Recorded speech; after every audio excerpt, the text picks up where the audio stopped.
Hello guys! Welcome back to my YouTube channel. For today's video guys, ang isi-share ko naman po sa inyo kung paano natin maiiwasan na makunan ng ating mga alagang aso once na sila ay magbuntis. So isi-share ko po sa inyo guys ang mga tips kung paano natin sila ma-care ng mabuti na once na sila ay magbuntis, kung ano mga dapat natin gawin para maiwasan po natin na ma-miscarriage ang ating mga buntis na alagang aso. So by the way guys, gusto ko lang po magpakilala sa inyo sa hindi pa po nakakilala sa akin. So I'm Beth of Monique Channel. I'm a breeder since 2010. So ngayon guys, kung hindi ka pa po nakapag-subscribe sa aking YouTube channel, please subscribe my YouTube channel and hit nyo na din po guys ang bell button para po updated na din po kayo sa aking mga videos na i-upload. So keep on watching!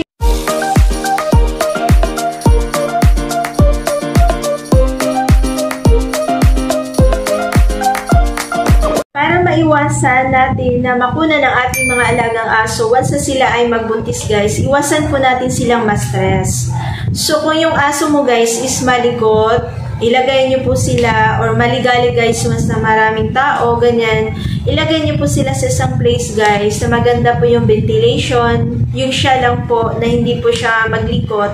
So kagaya ko guys, meron ako isang buntis ngayon, so nakalagay po siya doon sa isang kwarto talaga na siya lang para po hindi po siya ma-stress at maglilikot. So yun po yung gawin nyo guys. Once naman guys, yung aso nyo na hindi sanay sa cage, gumagala-gala lang, huwag na lang po muna silang laruin o buhat-buhatin. Hayaan nyo po muna sila para po hindi po sila makunan. Guys, usually po kasi guys, pag mainit ang panahon, halimbawa naman kung mainit ang panahon, ang mga buntis is-stress talaga sila pag mainit ang panahon. So ngayon guys, ilagay nyo din po sila sa lugar na maganda ang ventilation, na hindi mainit at hindi rin naman sobrang lamig, para komportable po sila sa kanilang sarili. Kung halimbawa mainit ang panahon guys, and then malikot po paliguan ang inyong alagang aso, kasi may nagtanong kasi sa akin guys kung pwede daw po paliguan ang kanyang buntis na aso. Pwede naman paliguan guys, kaso lang kung alam mong malikot ang inyong aso paliguan, kahit maligamgam ang water, malikot talaga siya paliguan, huwag nyo na lang muna silang paliguan guys. Ang gawin nyo, punas-punasan nyo na lang po para maging okay yung pakiramdam nila. Iwasan nyo na lang po muna silang paliguan. Pero kung once na hindi naman po malikot guys, meron po akong video sa baba, ay sa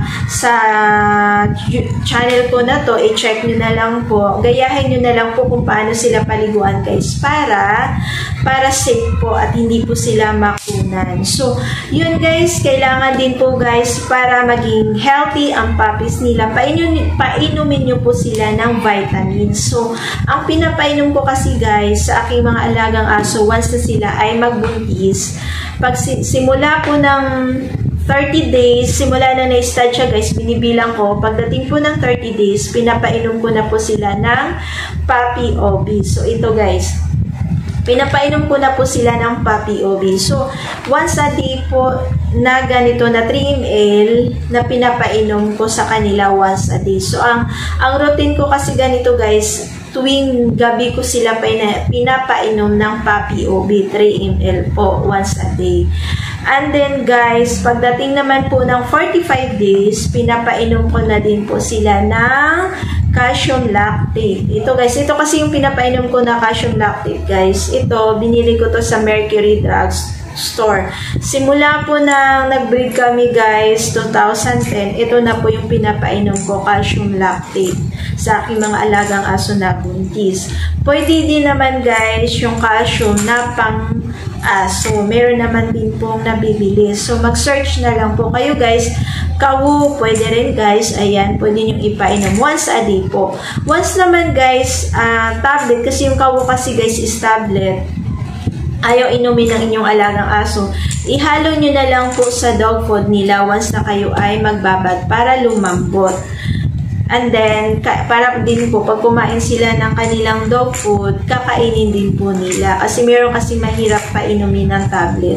Meron din naman guys na nabibili na liquid, yung Notrical. Pwede rin yun guys. Marami pong nabibili. Meron sa Shopee. Yan, mag-search na lang po kayo kung anong ipainom nyo sa inyong alagang aso. Pero ako guys, ang pinapainom ko po is Puppy OB, and then calcium lactate and malunggay powder para maging healthy po ang inyong mga alagang aso once na sila ay magbuntis. Ayun guys, sana po lahat ng tips sinishare ko sa inyo nakakatulong po sa inyo. So, thank you so much. God bless. Bye!